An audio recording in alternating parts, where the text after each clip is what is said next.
Salam sejahtera Malaysia, terima kasih kerana menonton video-video dalam channel ini. Sebelum kita mula, jangan lupa untuk tekan tombol subscribe, share, like dan komen. Let's go!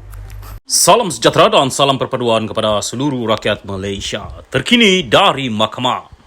Tengku Maimun tak sepatutnya dengar rayuan Najib Syafiee. Berita penuh. Ketua Hakim Negara Tengku Maimun Tuan Mat tidak sepatutnya menjadi sebahagian daripada panel Mahkamah Persekutuan yang mendengar rayuan kes SRC Najib Razak tahun lepas, kata Peguam Bela Utama bekas Perdana Menteri itu. Muhammad Syafiee Abdullah memberitahu sidang 5 hakim tertinggi yang dipengurusikan oleh Ketua Hakim Sabah dan Sarawak Abdul Rahman Sebli bahawa suami Tengku Maimun Zamani Ibrahim telah memuat naik siaran Facebook pada 2018 sejurus selepas pilihan raya umum ke-14 PRU14. Semasa perbicaraan hari ini, permohonan Najib untuk menyemak semula terhadap keputusan bangku tertinggi kepimpinan Tengku Maimun sebelum ini untuk menolak rayuan SRC-nya pada 23 Ogos tahun lepas, Syafiee mendakwa bahawa siaran dalam talian menyalahkan Perdana Menteri ketika itu atas kejatuhan Syarikat Pelaburan Negara Malaysia 1MDB dan bekas anak syarikatnya SRC. Menteri Kewangan diperbadankan MOF Inc. memiliki sepenuhnya kedua-dua 1MDB dan SRC. Najib ketika itu juga Menteri Keuangan. Peguam itu mendakwa terdapat kegagalan korum kerana Tengku Maimun mendengar rayuan itu sedangkan suaminya pernah mengkritik Najib melalui catatan media sosial itu. Kecaman teruk beliau, suami Tengku Maimun, terhadap Najib pada 2018 sebaik sahaja keputusan pilihan raya diketahui ia hampir satu perayaan di FB, kata Syafiee di hadapan sidang hakim. Panel itu turut dianggotai Hakim Mahkamah Persekutuan Vernon Ong Lam Kiat, Rodzaria Bujang dan Nordin Hassan serta Hakim Mahkamah Rayuan Abu Bakar Jais. Syafiee berhujah terdapat konflik kepentingan berikutan hubungan rapat antara suami dan isteri yang mana rata-rata pasangan suami isteri berkongsi pendapat. Peguam itu juga berhujah bahawa siaran FB itu serius kerana ia telah dialih keluar pada Ogos tahun lepas.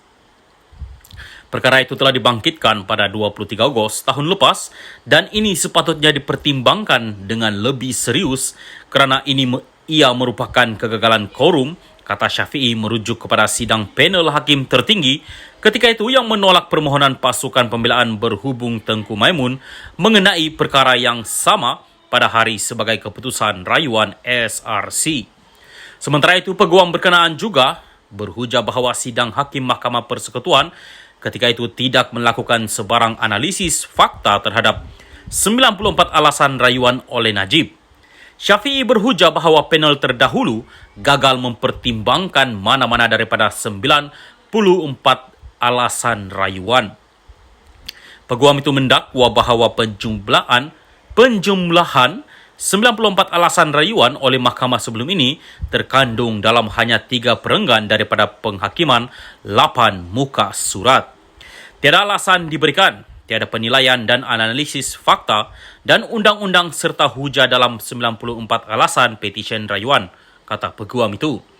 Syafiee berkata panel hakim yang lepas itu gagal menilai alasan rayuan kerana Najib kemudiannya mempunyai perwakilan undang-undang yang tidak berkesan.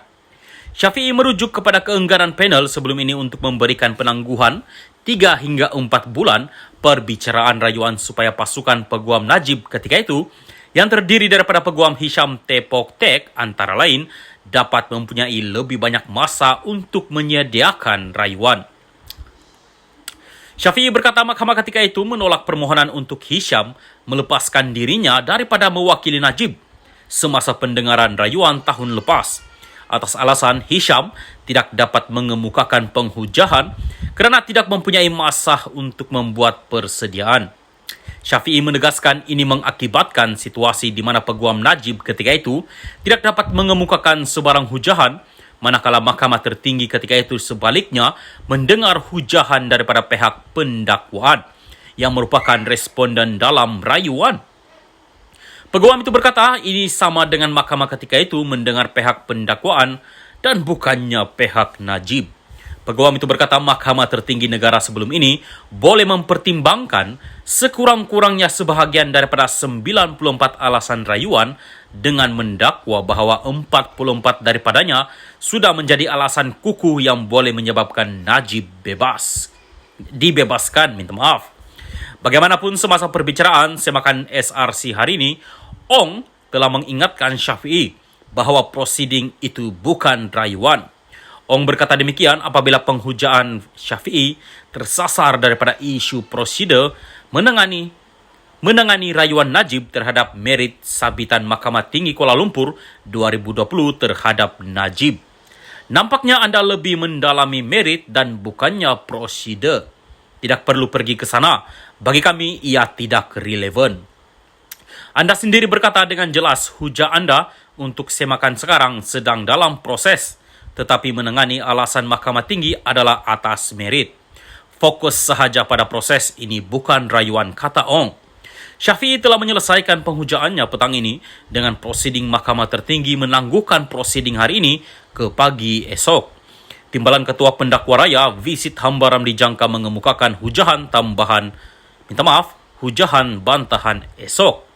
Setelah menamatkan rayuannya di hadapan Mahkamah Rayuan dan Mahkamah Persekutuan, Najib telah memohon sidang panel hakim di Mahkamah Tertinggi Negara sekarang untuk mendengar semakan berhubung sabitan kes yang melibatkan 1 pertuduhan salah guna kuasa, 3 pertuduhan pecah amanah jenayah dan 3 pengubahan wang haram pertuduhan melibatkan RM42 juta ringgit dana daripada SRC.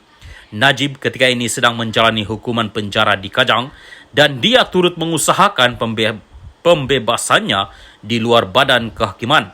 Antaranya petisyen pengampunan diraja serta petisyen di hadapan Pertubuhan Bangsa-Bangsa Bersatu berhubung dakwaan penahanan sewenang-wenangnya.